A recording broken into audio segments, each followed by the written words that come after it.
selamat siang semuanya. Perkenalkan, nama saya Dina Tanti Astuti, mengajar mata pelajaran produktif agribisnis ternak pakan ruminansia. Nah, pada kesempatan kali ini kita akan melakukan praktik budidaya hijauan pakan ternak dengan KD memahami budidaya hijauan pakan ternak.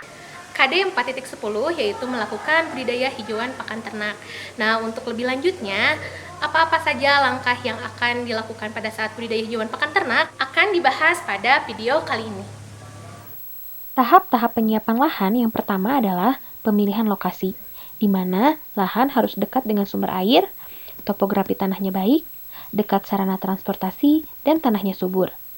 Yang kedua adalah pembersihan lahan. Sebelum membersihkan, kita lihat dahulu jenis vegetasi yang ada, seperti alang-alang atau rumput liar. Apabila ada alang-alang dan rumput liar, maka kita bersihkan terlebih dahulu. Para siswa diminta untuk melakukan pengolahan lahan dimulai dari 1. Land clearing atau pembersihan lahan.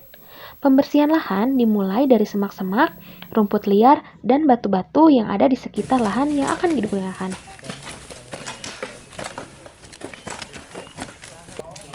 Yang kedua, ada plowing atau pembajakan lahan. Pembajakan yaitu proses memecah lapisan tanah dari bongkahan besar menjadi lebih kecil dengan tujuan membersihkan akar-akar tanaman yang tidak dikehendaki. Alat yang digunakan pada saat pembajakan kali ini yaitu cangkul. Yang ketiga, ada harrowing atau penggaruan lahan. Penggaruan bertujuan untuk menghancurkan bongkahan besar menjadi struktur remah sekaligus membersihkan sisa-sisa tumbuhan liar. Tanah diratakan dengan cara penggaruan dan dilakukan secara berulang-ulang. Yang keempat adalah pembuatan guludan. Bertujuan untuk menjamin perkembangan perakaran hijauan pakan ternak yang akan ditanam, memperbaiki drainase tanah dan menghambat erosi pada lahan berlereng. Untuk mempermudah siswa dalam membuat guludan, kita lakukan pengukuran dan memberikan batas berupa tali pada lahan masing-masing siswa. Tahap budidaya hijauan pakan ternak yang kedua yaitu penanaman. Cara penanaman hijauan pakan ternak terdiri dari 1.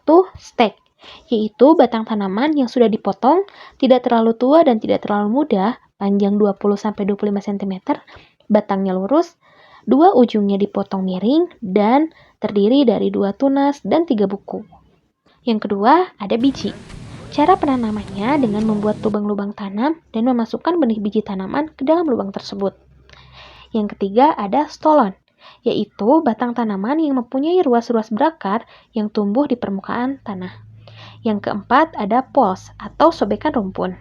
Bibit yang akan kita tanam pada praktikum kali ini yaitu bibit jagung atau zeamais.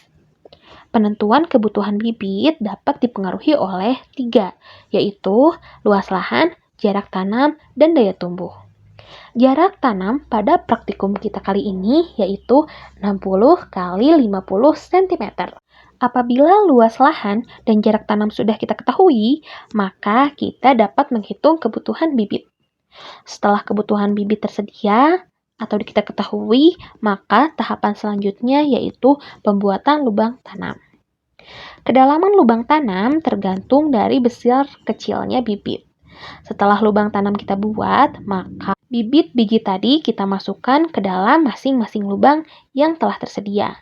Lalu tutup kembali lubang tersebut dengan menggunakan tanah. Harus diingat ya, tanah tersebut jangan ditekan agar bibit tidak mudah mati. Kesimpulan dari praktikum kali ini, kita melakukan 2 tahapan budidaya, yaitu penyiapan lahan dan penanaman.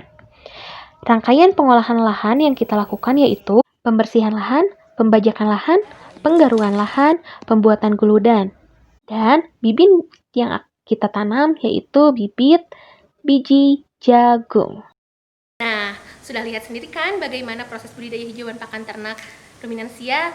Anak-anak yang ada di rumah jangan lupa harus tetap melakukan protokol kesehatan yang telah ditentukan, yaitu menggunakan masker, jangan lupa cuci tangan, dan menggunakan hand sanitizer. Sekian pembahasan kali ini, jangan lupa like, comment, and subscribe. Terima kasih.